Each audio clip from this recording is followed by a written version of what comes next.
The rotor failed. The radar died. The sky turned against them.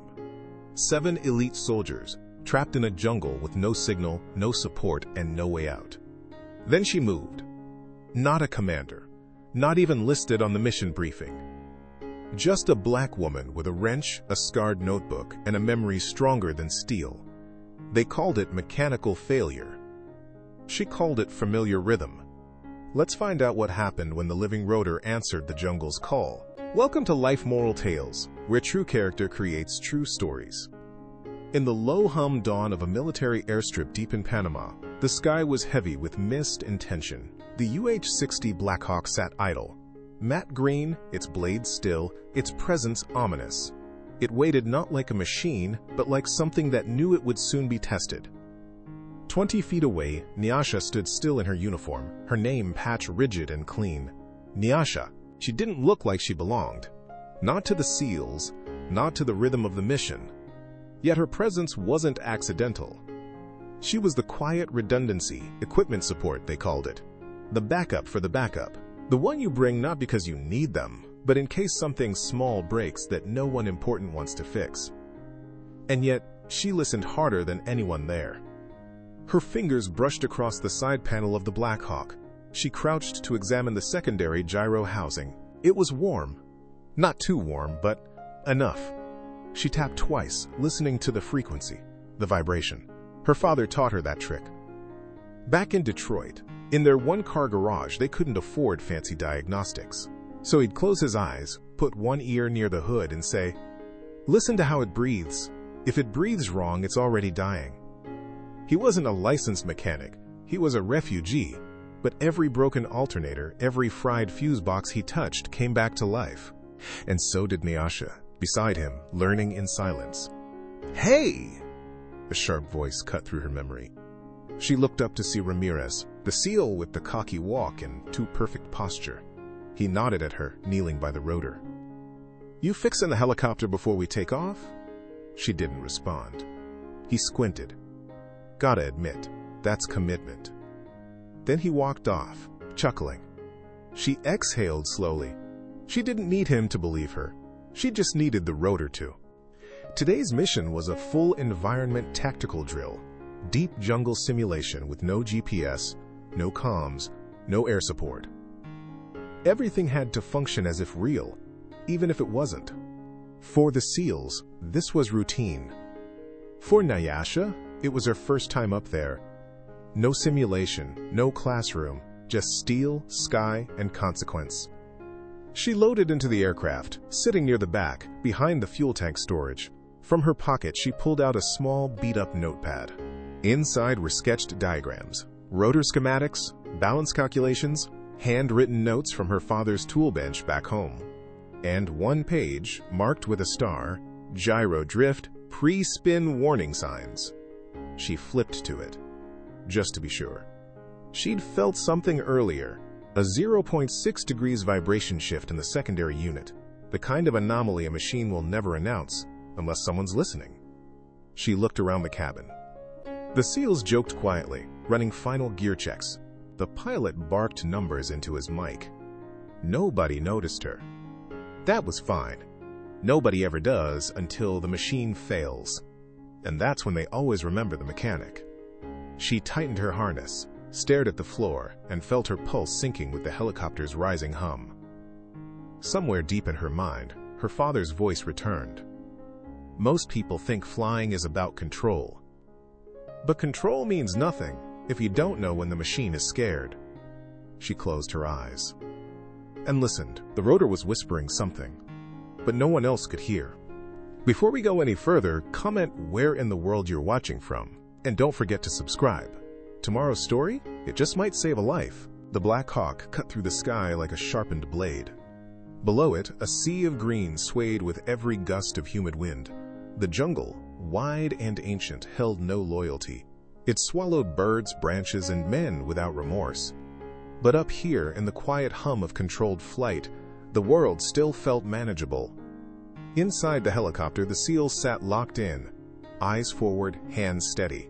Their gear hugged their bodies like armor, their expressions unreadable. Nyasha sat near the back, next to a crate of emergency batteries. The headset buzzed faintly in her ear. Altitude, wind speed, heading, numbers. Clean, controlled. Until something snapped. Literally. A wet metallic crack shook the entire aircraft. The sound, like a bone breaking in the sky. Then, chaos. The right side jolted hard.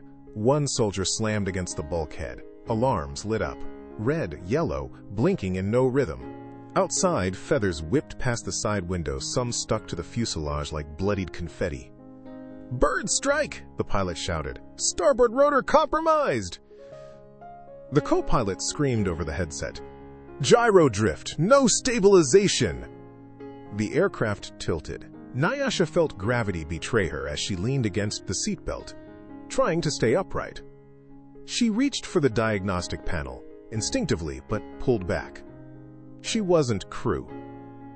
She wasn't flight. She wasn't even supposed to be near controls. But her eyes found the secondary sensor light. It was red. Not blinking, just solid. Her heart dropped. She'd seen this pattern before, once, years ago, on a stripped-down medevac at Fort Hood. That time, the system had shut down on the ground. This time, they were in the air. "Brace!" the pilot shouted. The Black Hawk dropped hard, like an elevator losing power mid-scream. Branches exploded against the glass. Vines slapped the tail. The horizon tilted sideways. Nyasha gripped the edge of her seat, her teeth clenched so tight she bit her own tongue. And then, contact. The ground didn't welcome them. It attacked. The landing was a crash disguised as a miracle. Mud flew. One of the skids folded. The rotor screamed to a halt. Metal cried. And then, stillness. Except for the rain. Silence fell like a fog inside the cabin. No one moved for several seconds. Then, groans. Movement. Ramirez pushed himself upright, blood dripping from a cut above his eyebrow. "All accounted for?" he barked. The pilot gave a weak thumbs up. The co-pilot nodded. One of the younger soldiers was shaking but alive. Nyasha unbuckled slowly, her hands trembling not from fear, but from frustration. Because she knew what went wrong. She'd known on the tarmac. And no one had listened. Outside, the jungle swallowed them instantly. Trees hung low. Air was wet and thick. Mosquitoes arrived like vultures. Becker, the comms tech, was already unpacking the emergency antenna. "No satlink," he muttered. "Clouds too thick. No relay. No signal." The pilot sighed. "We're blind." Ramirez glanced at the rotor. "That thing's not spinning again." Lieutenant Hale ordered a perimeter. Nyasha stood in the background, watching, listening. Nobody turned to her. Nobody asked, but she heard something again. A low hum, not from the machine, but from within it. A frequency out of sync, a pulse waiting to be corrected. And just like that, she knew. It wasn't dead. Just disoriented. Like her. Rain fell harder now. Not in drops, but in sheets. Loud enough to mute voices and nerves. The UH-60 sat crooked in the shallow jungle clearing, rotor tilted like a broken wrist. Its hull steamed from residual heat, and the cracked sensor dome blinked irregularly like a dying eye. Around it, the SEAL team moved with trained urgency, setting up temporary cover and assessing injuries. Inside the cockpit, the radio was dead. Becker thumped the console again. No signal, no line, no fallback. His voice sounded more annoyed than panicked. "How long for evac?" one soldier asked. "Hours, days, maybe. No GPS lock. No beacon ping," Becker muttered. Nyasha hovered near the tail boom, her sleeves rolled, eyes locked on the gyro casing. The heat distortion shimmered around it, not visible to anyone else, but she saw it like steam rising off a plate. That sensor wasn't dead. It was fighting. "I think I can realign the nav loop," she said quietly. Ramirez was the only one who heard her. "What?" "The drift in the pre-spin, the one I flagged earlier, it destabilized the secondary nav. But the sensor's intact. If I... Stop!" The voice belonged to Lieutenant Hale. He stepped in, his boots squelching in the mud. "You're not touching that bird again." Nyasha blinked. Rain dripped down her face, but she held his gaze. "With respect, sir." "Respect's not the issue. Chain of command is." She clenched her jaw. "I'm a qualified systems tech. I saw the error before takeoff. It's logged. And still we took off. Which means command signed off. This is not your problem." Ramirez stepped forward, slightly defensive. "She's not wrong. That drift might have..." "Might have what?" Hale snapped. "Caused a bird strike? A wind shear? No. This is environmental, not mechanical. And we are not gambling what's left of a $16 million aircraft on a theory from a mechanic who's not on flight crew." The words hit harder than any crash. "You're on standby specialist," Hale continued. "Help Becker, organize tools, check rations, stay out of the avionics." And just like that, she was dismissed. Again. Later, under the improvised tarp, the SEALs reviewed maps and backup routes. Ramirez, jaw tight, traced coordinates in the mud. Hale paced. Becker flipped through useless frequency bands. No one asked for her input. No one looked her way. She sat beside the rotor housing, hands folded, staring at the cracked casing like it was a wounded animal. She could hear it. The rhythm. Still alive, still misfiring, still salvageable. Ramirez eventually walked over with a canteen. "You okay?" She nodded, not looking up. "You think I'm wrong?" He hesitated. "No, I think you're alone." He walked away before she could reply. As night fell, the rain turned to fog. The jungle hissed with insects and cold. Nyasha sat alone outside the tent. No rank, no authority, no invitation. Just her and the bird. She placed one hand on the rotor base. It pulsed faintly. Just like her father used to say, "If it's still warm, it ain't done yet." The jungle, by night, doesn't sleep. It hums, it clicks, it breathes. And for Nyasha, it listened. She sat cross-legged on a canvas tarp near the tail rotor, her flashlight dimmed to a glow. Around her, the others were quiet inside their tents, resting, wounded, planning. But she wasn't inside. She couldn't be. Machines don't rest when they're wounded. They wait for hands that know them. Her hands. She opened her old, rain-wrinkled notebook again. Pages filled with diagrams drawn over years. Not just Blackhawk systems, but old cars, generators, drones, even washing machines. Her father had trained her to learn their rhythms. And tonight, she wasn't just solving a problem, she was remembering. Page 14 labeled Gyro Feedback Loop Failure. She stared at the hand-drawn circuit. Drift pattern plus humidity equals false shutoff. It was a theory she had once seen work. On a 20-year-old medevac grounded by sensor feedback. They thought the motor had died. But Nyasha heard a high-pitched tremor from the feedback coil. A squeal her father would call a nervous tick. He taught her that. When a system's scared, it fakes death. Just like people, she pulled out her custom sensor probe, a black, pen-sized tool covered in scratches. She called it the ear, not because it recorded audio, but because it read vibration harmonics, temperature flux, and magnetic pulses. She crawled under the rotor assembly, ignoring the mud soaking through her uniform. The hum was faint, unstable, but not gone. She repositioned the probe 3 times, adjusting until the tone leveled slightly. Then it hit her. It wasn't the rotor that was misfiring. It was the navigation handshake between the backup gyro and the onboard comms system. The crash hadn't broken it. The crash had confused it. The machine thought it was still falling. That's why it refused to restart. It needed a new handshake. Something small, with just enough logic to convince the rotor to trust again. She scrambled toward Becker's comm unit. Still broken, discarded near the supply crate. Its shell was cracked, but inside, the signal chip blinked, intact.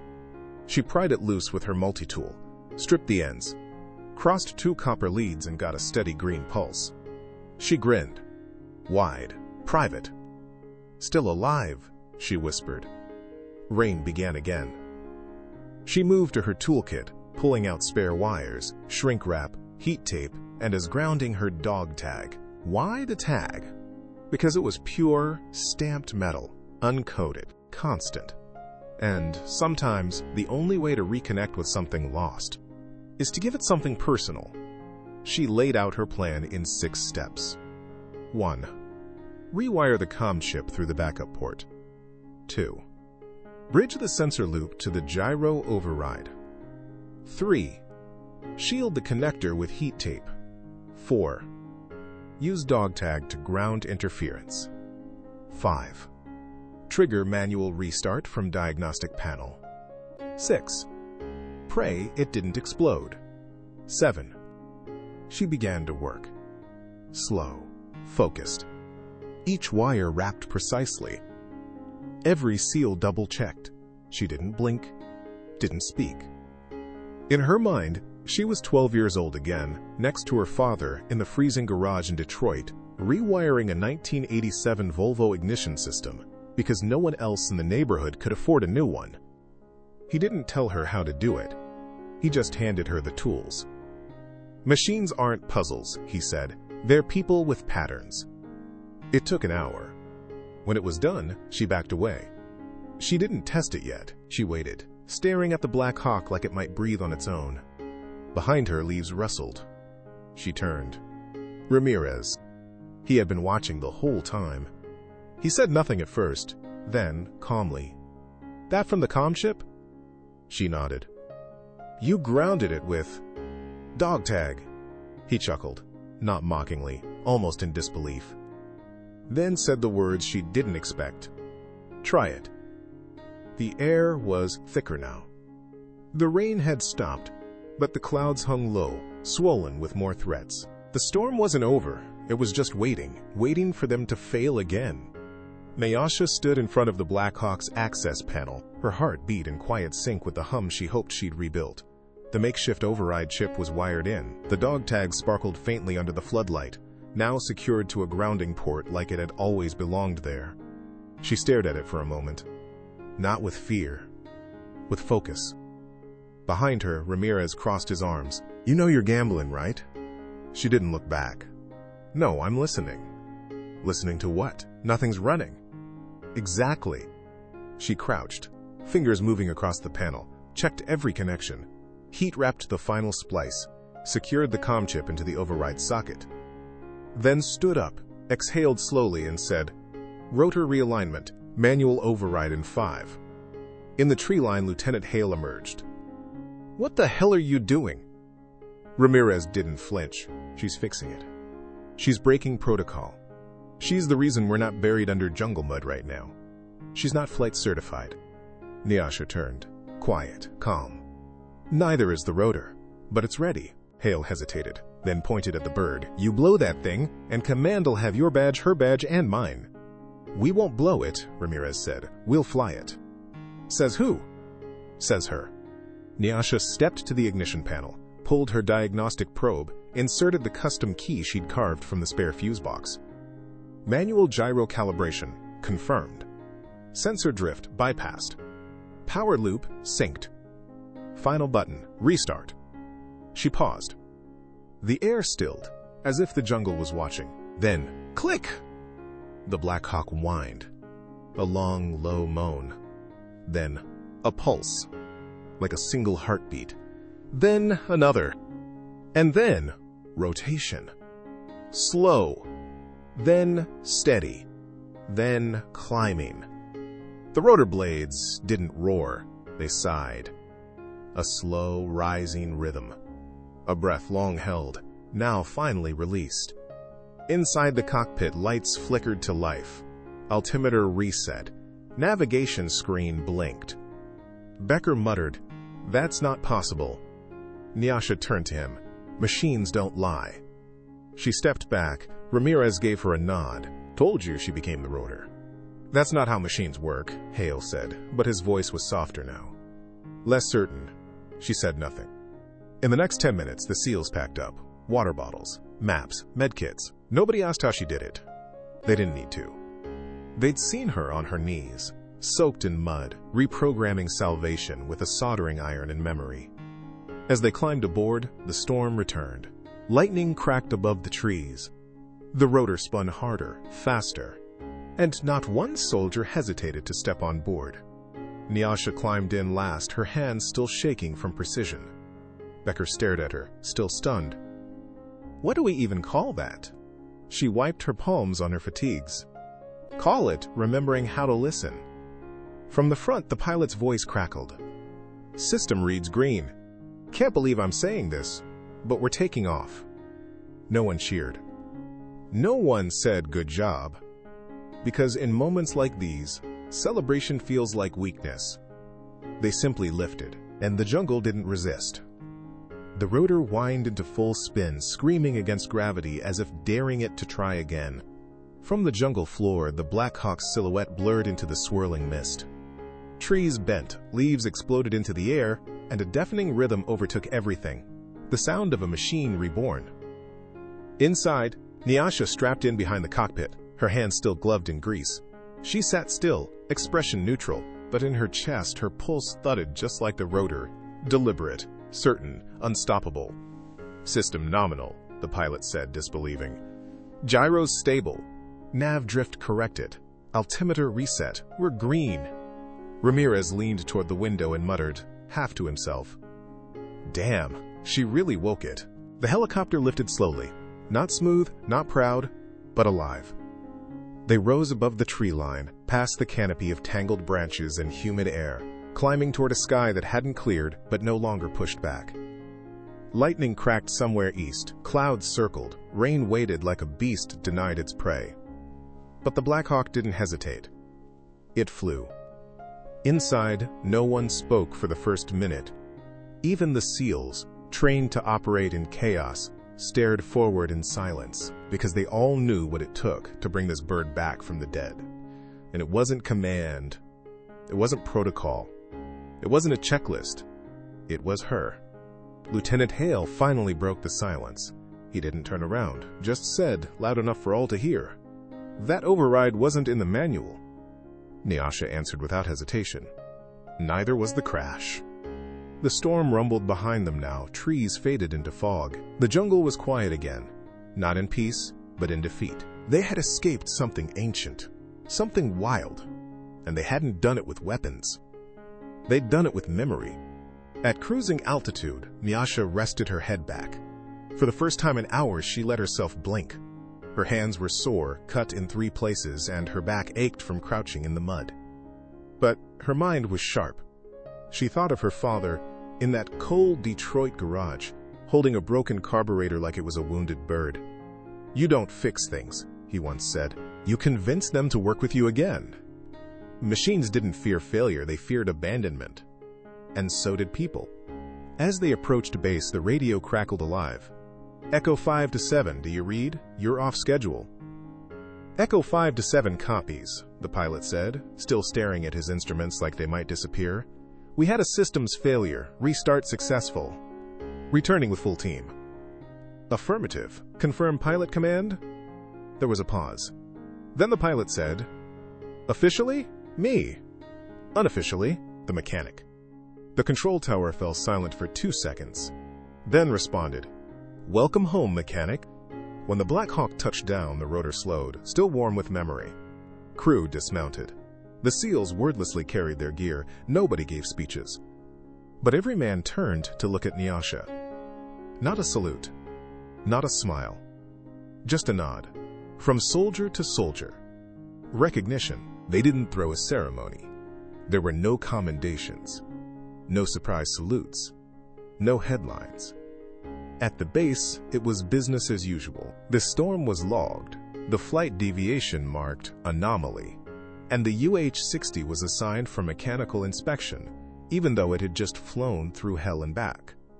Nyasha sat at a long metal table in the mechanics bay, sleeves rolled, hands wrapped in cloth tape. As she cleaned her tools one by one, the light buzzed above her. The floor smelled like old oil and aviation fuel. It felt like home. Ramirez dropped a folded piece of paper beside her. She opened it. Inside was a printed maintenance report. System override executed. Gyro realigned, rotor restabilized. Recommendation: Investigate sensor drift patterns under humidity. Personnel note: realignment assisted by specialist Nyasha E. Maintenance Division, filed 0321A. That was it. One line. But for her, it was a novel. Later that night, as she passed by the helicopter bay, something caught her eye. The same Black Hawk. Now with a new line stenciled in chalk just under the left rotor assembly. The living rotor. And under it, in different handwriting. She didn't fly it. She woke it. She stood in front of the words a long time. Long enough for her reflection to show in the hull's matte surface. She saw herself. Not the mechanic. Not the soldier. The woman who had listened when no one else did. The one who heard the machine whisper and answered back. At chow the next morning, no one clapped when she entered. But they moved over. Made space. No more smirks. No more wrench girl. Just nods. Quick ones. And one name, quietly spoken from somewhere in the back. Rotor. She didn't turn. Didn't need to. Because when machines run, they don't announce themselves. They just hum. And so did she. Weeks later, a new batch of recruits arrived. Fresh uniforms, loud laughs, boots too clean. Nyasha was assigned to walk them through rotor safety protocol. Not glamorous work, but vital. Midway through the session, one kid asked, "You ever see a rotor lock up for real?" She just smiled. "Not just see," Ramirez said, entering from the hangar door. "She argued with it, and won." The room fell quiet. He pointed to her badge. "Ask around. They don't call her Nyasha anymore." The recruit raised an eyebrow. "What do they call her?" Ramirez didn't say it. He let the helicopter behind her answer, the one with the chalk still faintly visible. The living rotor. She didn't earn that name because she fixed a bird. She earned it because she felt it breathe again. Some stories are built on orders. Some on strategy. But hers? Built on memory. Instinct. And the soft, stubborn hum of machines refusing to die. Just like her. This isn't a story about machinery. It's a story about memory. About how some people, no matter their rank or title, carry more knowledge in their fingertips than a room full of experts with degrees. When the Black Hawk fell, everyone panicked. Everyone except her. Because Nyasha didn't just fix the rotor, she understood it. While soldiers froze and officers argued, she crawled through mud, rewired the impossible, and brought life back to something everyone else gave up on. It wasn't bravery for applause. It was instinct built from years under the hood beside a father who taught her that machines, like people, need to be heard. The living rotor reminds us, hammer and wrench, real leadership doesn't shout. It whispers in the language of action. Hammer and wrench heroism isn't always assigned. Sometimes it's remembered. Hammer and wrench, and sometimes the person who's ignored the most, is the only one who saves everyone. Don't let this story stop here. If the living rotor moved you, even for a moment, like, comment, and share this video with someone who's ever been overlooked, underestimated, or ignored. Have you ever been Nyasha? Have you ever fixed what others failed to see? Drop your story in the comments. We read everyone. And who knows? Your moment might inspire our next episode. Bellhop Bell. Subscribe now to Life Moral Tales, where every story is powered by people, not plot twists. Because tomorrow's tale? It's not about a helicopter. It's about a child who pulled off a rescue without ever leaving the ground.